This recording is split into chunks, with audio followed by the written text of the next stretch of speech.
Hi everyone, my name is Liza Spirit. I'm a futures day trader and welcome to my YouTube channel. And today in this video I want to do a review of my charts, of my setup. What do I use? What indicators do I use? What time frames do I use? Per your request, lots of you have been asking me from my previous videos. You've seen my indicators on the screen and you were just wondering what are those indicators. So today I will dive deeper into looking at my screen setup. What do I have? What tabs do I have? What indicators do I use? And how do I trade? And what do I have on my screen and my charts in general? So let's just dive deeper into that.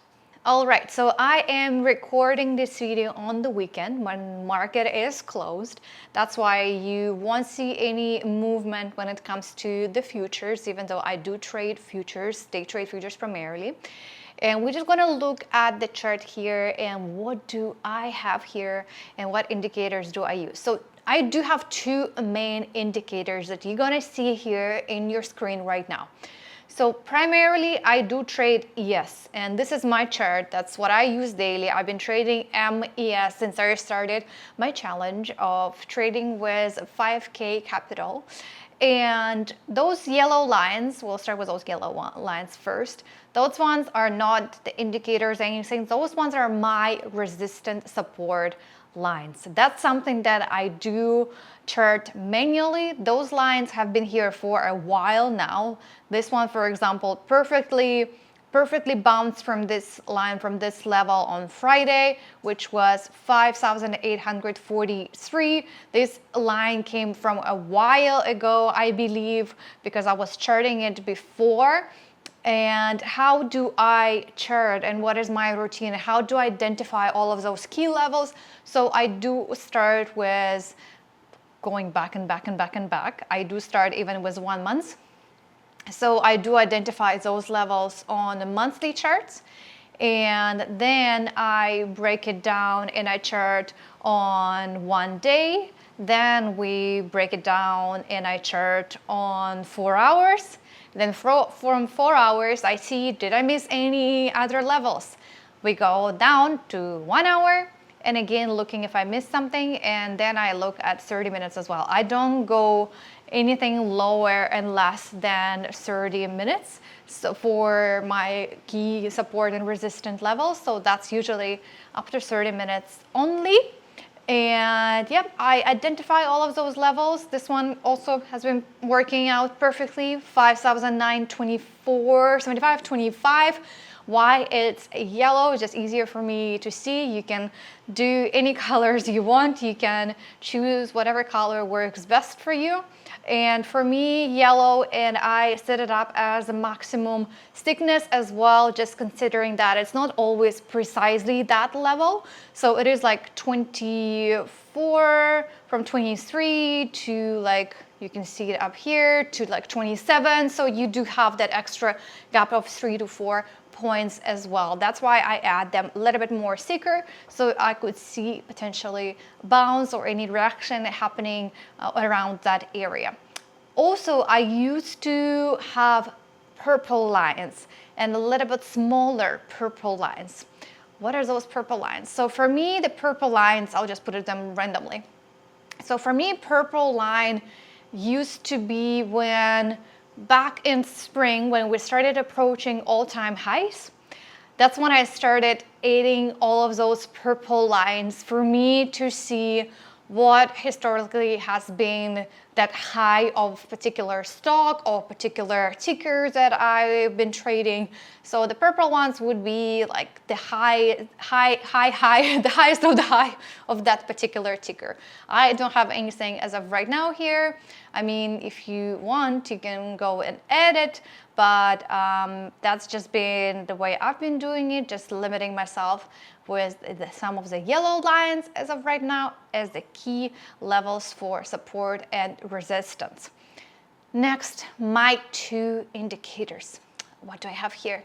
So for two indicators, the major one, yes, you will see the volume up at the bottom as well, which I think it should be pretty basic and standard if you have your charts. I feel like every single broker should have it. With TradingView, I believe it's the standard that you have. If not, go ahead and set it up. I personally don't even have it under my indicators. Oh no, I have volume, so it is volume.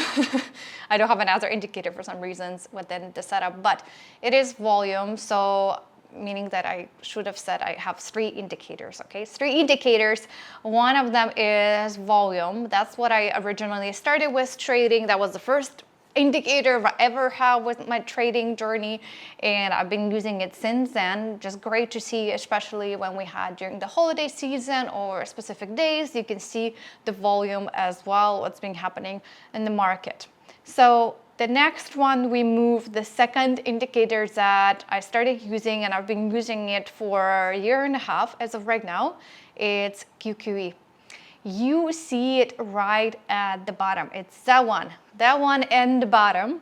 And what is the QQE about? Lots of you asked me about that indicator specifically. And QQE is based on the relative strength index. What does it tell us? If you look here, it's gonna tell us the areas of overbought and oversold. So you get that price levels, what's happening. So every time it crosses down, it confirms that we can potentially go even lower. So every time we cross down, we do tend to go lower. That area, when you go down here in that area, that means that we are oversold, and potentially we can either bounce or we can go even lower. But it helps to identify those areas. Where do we currently overbought? Where do we currently oversold? In majority of cases, we tend to go down. If we say we are too overbought, you can see that, or if we are too oversold, you can also see that. And that's what happened. We approached the oversold area, tried to bounce here, went back again, and QQE crossed up here. And after we crossed up, we kind of went higher, rejected at my another indicator that we're gonna talk about right now, and confirmed the cross down as well. So I usually look and check that indicator QQE pretty heavily every single day when I trade on 1 hour, 4 hour, where do we currently stand, what is the trend. So QQE helps to identify the trend. Is it up? Are we trading in an uptrend right now? Are we in a downtrend? Where is there room to go lower, or is there room to go higher? Should we potentially expect the bounce or not? Is it coming or not? So that's what I usually use it for. Like, let's say, for example, here on the 4 hour time frame, we could see the moment we started approaching the oversold area, that's exactly where we bounced.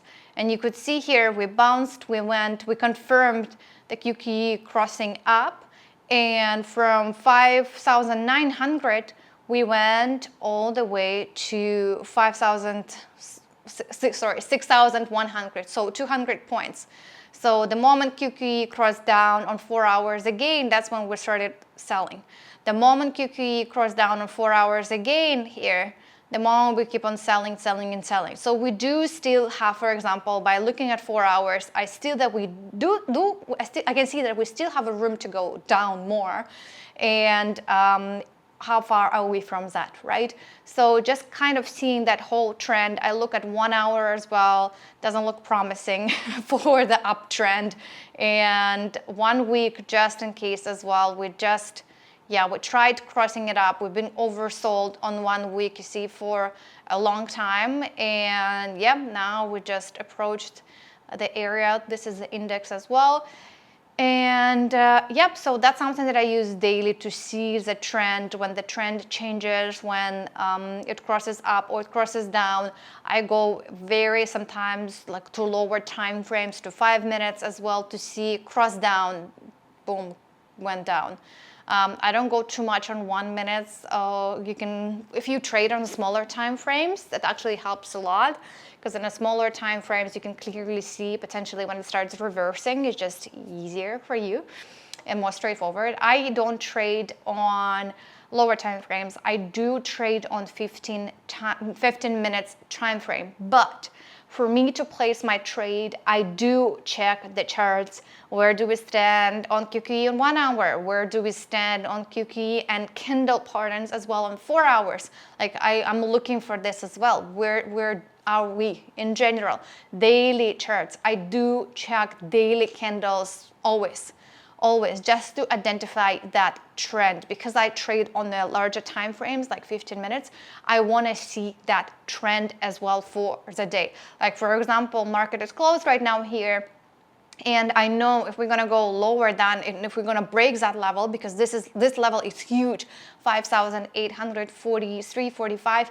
That's a huge major level. And if we break that level and confirm breaking it, we can go all the way down here to 5,700, like extra 100 points down easily. There's room to go there. So that's why I check other time frames as well, so I could see the trend as well. So that's about the QQE. I hope it makes more sense now. What is that indicator and what I personally use it for?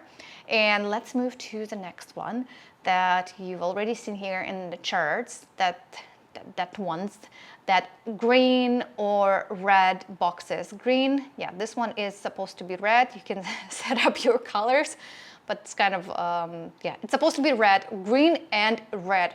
What are those ones? So this one is called ADR, and you actually can see it here. I don't know why under my indicators in TradingView there's no QQE, which is actually, it's also like a TradingView indicator that all of you guys can go ahead and find it and add it to your charts as well.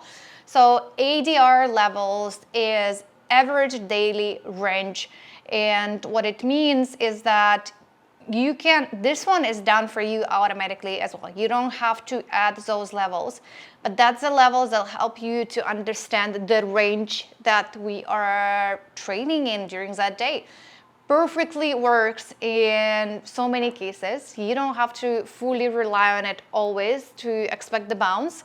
But let's say, even as an example for Friday session, I know that this is again our ADR, our average daily range for trading on that specific day. And yeah, we could see that the moment we approach the ADR, that's where we could see some sort of a bounce and some sort of a little bit of a tension happening here as well. And we bounced back up to another major support resistance, and then we tried breaking that ADR again, confirmed, and went all the way down here to another key level as well. Then bounced from here, exactly stopped and resisted at ADR as well, and this kind of a square, I don't know how to call that, this block, this area, this level. And yeah, and exactly bounced over here. For the previous times, you can also see here, and sometimes it can go, you can see here as well. Tried breaking it, didn't break the ADR. Try breaking again, didn't break the ADR. This is to remind you 15 minutes chart in candles. So 1, 2, 3, 4, 5, 6 times. Since 6:30 a.m. Pacific time to 8:15 for almost 2 hours, it could not pass ADR. So it was trying and trying and trying and trying. That's your average daily range that you can look and check out, as well as one of the major levels where potentially the key resistance and support levels could be happening as well. That's when majority of the buyers and sellers step in as well. And yeah, it's just extra tool perfectly here. Like, look at this. The moment approached the top of the ADR, bounced and went down, rejected. Look at this. Literally traded within the ADR from here to here, down, back and forth, back and forth, back and forth. Finally broke it and try to go down as well. So that's an indicator that I truly just love using. And yep, sometimes if we drop, we drop. I always wait to see the reaction here. Sometimes that's where I exit as well. Sometimes I do place my stop losses and my profit targets based on the ADR, based on what is the average daily range for today. I just use it as a key reference. Look at that. Look at here, like 6:45, which is 9:45 Eastern time, market already opened, literally just went to the ADR, to the average daily range, and bounced from here, like rejected here and bounced and went high, like a little bit higher from here. So went from 6,062 to 45 points, right? So great indicator as well. Try it for yourself, see if it's working for you. I've been loving it. Don't fully rely on it only. That's what it's important to say, like use it in combination with other things. I do have here, as I just showed you, I have QQE. I check different time frames as well. I look for the trend. I look where do we currently stand as well. What are the news? Like you do consider so many other things. What is the volume? What is the price action right now? And yeah, and you check the average daily range as well. Like where is it? Are we far from it? Do we still have room to go higher or not, or lower or not? Can we potentially expect for the reversals as well? Because average daily ranges, ADR, do help you sometimes to identify potential reversal or bounce where things can start happening, some of the price actions as well. So it helps to validate and see that extra like a volatility happening on the market. And yep, so those ones are my major indicators. So technically it's three, okay? It's volume, QQE, and ADR, and extra my support and resistance levels that I do chart and add and update weekly and daily as well, just kind of seeing if they are relevant or not. I do delete some of them if they haven't been like relevant anymore, if they lost their strengths and it's not one of the key levels anymore. So I pay attention to that too. But for my chart setup, what do I also have during my trading day? This is my watch list. You guys can see what I have on my watch list. So futures, crypto as well, oil, because I do trade oil as well. And that's when I have all of the major tech stocks. I have Magnificent Seven as well, and some other stocks and tickers that I'm watching out and I pay attention to as well, some crypto at the bottom as well. And I do have the stock heat map opened here on TradingView. You can actually go ahead and check it out, just kind of see the performance across the board for different sectors, especially if you trade ES, if you trade futures, first of all, and if you trade ES for futures. So you can see how the market is performing overall, like how different sectors are doing. I know that technology is one of the heaviest ones, right? But we also want to look at other sectors. So by looking at other sectors, you can potentially see where things are going, where things are moving, and especially considering that ES is S&P 500, remind you, I do watch out how the stock market, in general, other specific stocks or tickers are performing as well. So let's say for Friday, that's why I have Meta opened in front of me, because literally, because Meta started running at 9 a.m. Pacific time, that's when ES started running. You can see like Meta is a heavy, ES is heavy on Meta, not ES, S&P 500 is heavy on Meta. And that's when Meta started pushing the whole market. And yeah, like other tickers did not, yes, like probably later on, 9:15. Also, Apple started pushing, but it's just Meta had some of the news happening. It was a TikTok ban as well in place.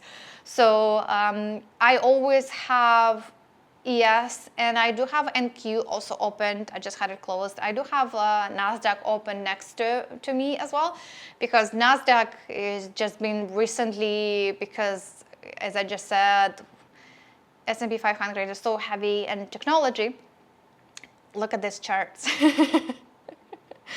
Like they are technically the same, right? Like, yeah. So that's why I check NASDAQ as well and see how NQ is moving too. And then I would have like 1 or 2 tabs. One of the main tickers that are moving actively this day specific. Maybe it's going to be NVIDIA, maybe it's going to be Meta, maybe it's going to be something else. But I always love to see the chart of that one ticker that is driving potentially the market, or like several tickers that are driving the market.